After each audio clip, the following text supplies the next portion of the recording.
আকাশবাণী কলকাতা সমীক্ষা শিরোনাম জলপাইগুড়িতে কলকাতা হাইকোর্টের সার্কিট বেঞ্চের শুভারম্ভ।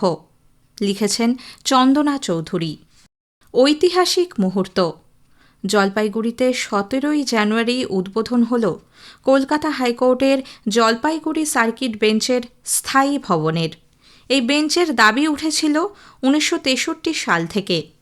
দীর্ঘ 7 দশকের এই দাবির সঙ্গে বহু মানুষের লড়াইয়ের ইতিহাস জেলার মানুষের স্মরণে থাকবে। 1963 সালে জলপাইগুড়ি শহরের ওয়েস্ট বেঙ্গল ল অ্যাসোসিয়েশনের পক্ষ থেকে প্রথম সার্কিট বেঞ্চের দাবি জানানো হয়েছিল, যদিও সার্কিট বেঞ্চ গড়ে তোলার পথ মসৃণ ছিল না। 1995 থেকে 98 সালের মধ্যে বর্তমান নবাববাড়ি কোর্ট সার্কিট বেঞ্চের জন্য প্রস্তাবিত হয়। পরবর্তীতে স্থায়ী বেঞ্চের জন্য পাহাড়পুরে জমি চিহ্নিত করে রাজ্য সরকার। সমস্ত নথিপত্র পাঠানো হয় কেন্দ্রের কাছে। 2001 সালে জলপাইগুড়িতে সার্কিট বেঞ্চ স্থাপন ও কাজ শুরুর জন্য শিলমোহর দেয় কেন্দ্রীয় মন্ত্রিসভা। কাজ চলে কয়েক বছর ধরে। এই আন্দোলনে যোগ দিয়েছিলেন সে সময়ের স্বনামধন্য আইনজীবীরা। নামের তালিকা দীর্ঘ: স্বর্গীয় বিমল হোর, স্বর্গীয় বিনয়কান্ত ভৌমিক, স্বর্গীয় পরেশ মিত্র, স্বর্গীয় মণিলাল ঘটক, স্বর্গীয় বিশিষ্ট আইনজীবী বিভূতি ঘোষ মহাশয়। ছিলেন মৃগাঙ্ক শেখর ভদ্র, তিনি এখন অসুস্থ।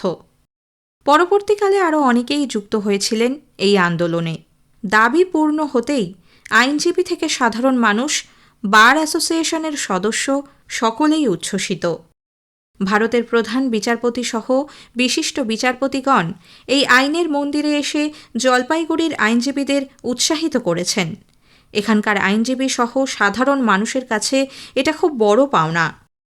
বহু বছরের প্রতীক্ষার পর জেলার পাহাড়পুর এলাকার 31D জাতীয় সড়কের পাশে ঝাঁ চকচকে সার্কিট বেঞ্চের স্থায়ী ভবন। 40.8 একর জমির ওপর 500 কোটির বেশি কেন্দ্রীয় বরাদ্দে তৈরি স্থাপত্যের অনন্য নিদর্শন। 5 তলার সুদৃশ্য মূল ভবনটি আধুনিকতা ও প্রযুক্তির মেলবন্ধন। জলপাইগুড়ি জেলা ছাড়াও দার্জিলিং, কালিম্পং, কোচবিহার সহ উত্তর পূর্ব ভারতের মানুষজনের দীর্ঘ আইনি লড়াইয়ের জন্য বারংবার কলকাতা যাওয়ার হয়রানি দূর হল। স্বস্তি পেলেন ন্যায় বিচারের প্রত্যাশায় থাকা মানুষ।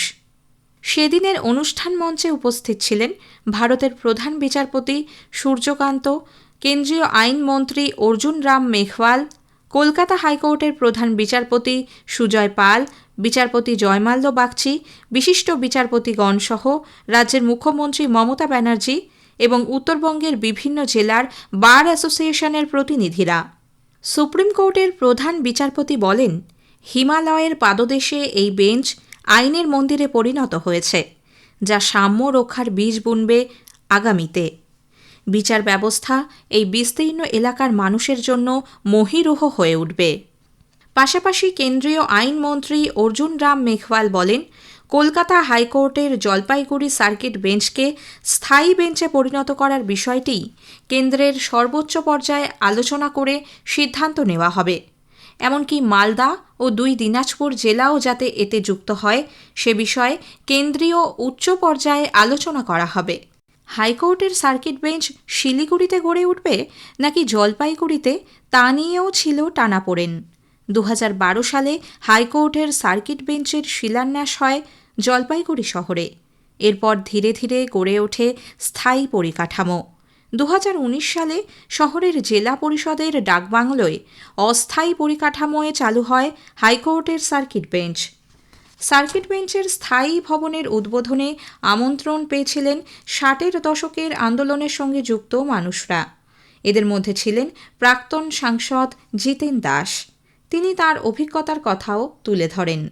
বলা বাহুল্য, হাইকোর্টের এই সার্কিট বেঞ্চ হওয়ার ফলে এই বিস্তীর্ণ এলাকার মানুষের সামাজিক এবং অর্থনৈতিক উন্নয়ন ঘটবে।